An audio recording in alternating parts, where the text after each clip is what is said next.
Medieval Wales, the rule of the princes. In the Middle Ages, Wales presented the same general physical appearance as today, but while much has remained the same, a close observation would reveal many differences. The marshes were wider, the forest land more extensive, the area under tillage immeasurably smaller.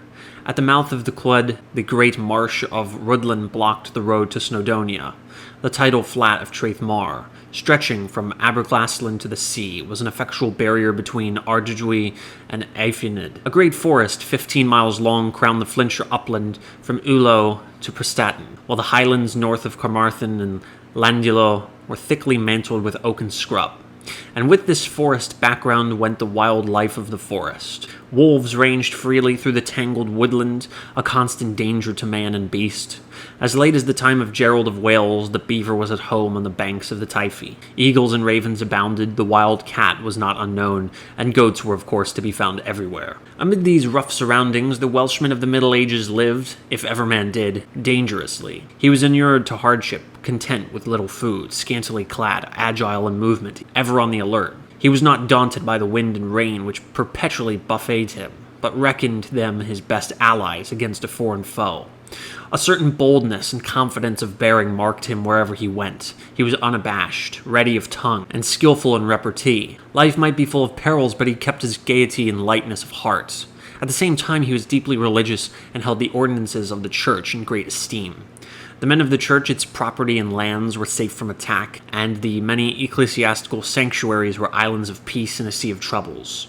Nowhere was there greater reverence for hermits or greater admiration of the monastic life. The Sistersian Movement, which began to make itself felt in Wales about the middle of the 12th century, found a special favor among the Welsh people. Houses like Strata Florida and Aberconwy were richly endowed by Welsh princes, and their sheep covered the mountain pastures of Snowdon and Plinlimmon. Welsh society was, at the same time, fluid and strongly cohesive. Local attachments were weak. There were no towns, few castles, and hardly any villages. Houses were lightly built of timber. They were easily put together and readily sacrificed in case of need. Property was portable. A Welshman's most valuable possessions were his horses, his cattle, and his sheep, which could, in the hour of danger, be driven off to some safer retreat. This was a common expedient in warfare. Time and again, the foreign invader found that his battalions availed him nothing in a land from which the inhabitants had retreated, carrying their belongings with them on the backs of beasts of burden. But if the local tie was weak, the personal one was strong. Kinship was a social cement which bound the whole community firmly together. Each clansman was attached by birth to a fraternity from which he could not dissociate himself. He paid for the misdeeds of his kinsfolk, and shared in the compensation which they received for loss and disgrace. It mattered not where the man lived, he carried his family obligations and privileges everywhere with him, and even the lapse of centuries could not debar him from asserting his claim to the ancestral rights of his house. Not that all Welshmen had the same privileges. Social distinctions were strongly marked. Below the free tribesman came the slave, his master's chattel, and the serf, with house and farm stock of his own, but tied to the soil and subject to many disabilities. Above were the royal clans, from which the princes were drawn, rulers of Powys, Gwynedd, and South Wales, and sometimes of much smaller areas, the cantreds and comotes, into which the provinces were divided. The ascendancy of the chief was the basis of all political organization in medieval Wales. Not only had he a court, with officers charged with specific duties, but he had also in the Tulu, or household guard, a little standing army of over 100 horsemen, pledged to his defense, maintained by his bounty, and, except in the depth of winter, when there was no fighting, always at his side. With such a weapon, the prince had his subjects entirely under his control, and it is easy to understand how the story of the country, in the heyday of its independence, is but a record of the achievements of the princes, celebrated by monastic scribes in sober chronicles and by bards in rhapsodical eulogies. The death of Henry I was a momentous event in the history of Wales. For a generation, he had kept the land under masterful control, checking the activities of Gruffydd, ap Cynan, and the princes of Powys in the north, and allowing hardly any foothold at all for native rule in the south. On the removal of his strong hand, there was an immediate reaction. Stephen was, at the best, a weak king, and civil war soon reduced his power to insignificance and gave the Welsh full liberty of action. In every quarter of the country they took up arms. The sons of Gruffydd ap Cynan, Owain, and Cadwaladr appeared in force in South Wales and ably seconded the efforts of the House of Rhys ap Tudur. The result was a general establishment of Welsh ascendancy. Gwynedd spread westward as far as the border fortress of Mold, taken by Owain in 1146. Powys, united under the astute Madog ap Maredudd, seized the castle of Oswestry, while in the south, extensive tracts between Swansea and Aberdofi were wrested from the Normans and brought once more under the authority of Welsh chiefs. These gains were seriously threatened when the English crown recovered its prestige under Henry II. 2 royal expeditions were led into the heart of the country, humbling Owain Gwynedd in 1157, and Rhys ap Gruffydd of South Wales in 1163. But the third, which was meant to complete the subjection in 1165, was a signal failure. The policy of retreat and the Welsh climate between them checkmated the designs of Henry, so that he was forced to retire from the inclement Berwyn moorlands without having even seen the foe. And this was the last attack upon Welsh independence for a long period.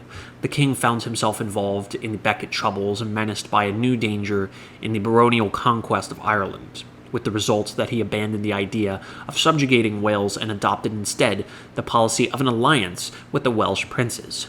Owain Gwynedd had not long survived the triumph which set the seal upon his brilliant and honorable career, but his younger contemporary, Rhys ap Gruffydd, grandson of Rhys ap Tudur, was well placed to reap the fruits of the victory, and in 1171 Henry, on his way to Ireland through South Wales, met the powerful Welsh leader and came to a complete understanding with him.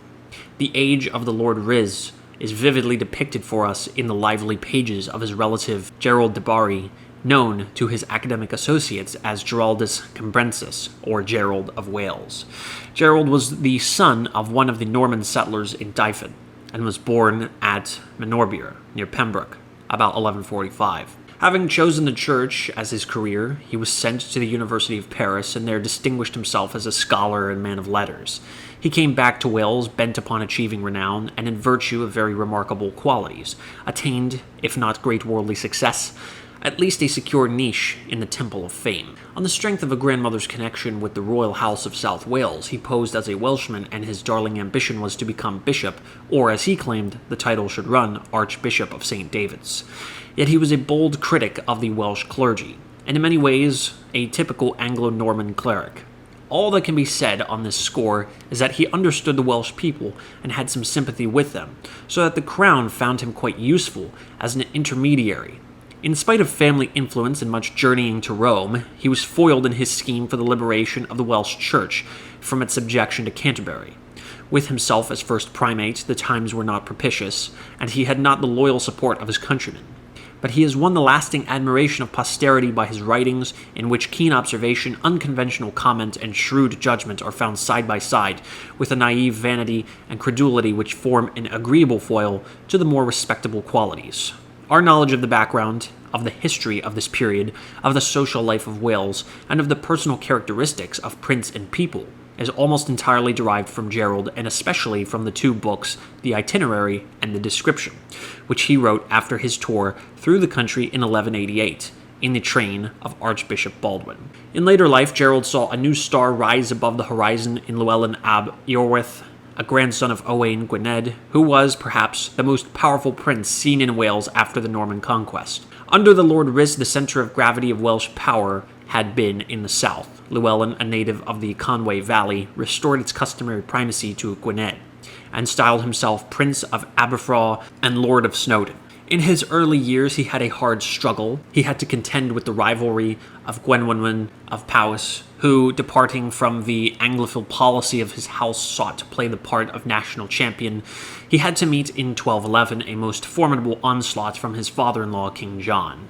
But by a combination of energy and resource, he surmounted these difficulties, and during the minority of Henry III, exploited to the full the weakness of the English government. An alliance with the Prince of Northern Powys and the conquest of the southern half of the province, our Montgomeryshire, gave him absolute control of North Wales. In 1215, he took advantage of the conflict between Crown and Baronage to invade South Wales, where he assumed the overlordship of the feeble descendants of the Lord Rhys, and captured castle after castle from the Norman garrison. He was well known around Pembroke and Radnor and Swansea as in his northern homeland, and royal expeditions made little impression upon the fabric of his power. The country prospered under his enlightened rule. He was a patron of the bards, fostered the study of law, and gave liberally to the monastic orders. He died in 1240 in the Abbey of Aberconway, which he had treated with special favor, having reached a good old age and fully earned the proud title of Llewellyn the Great.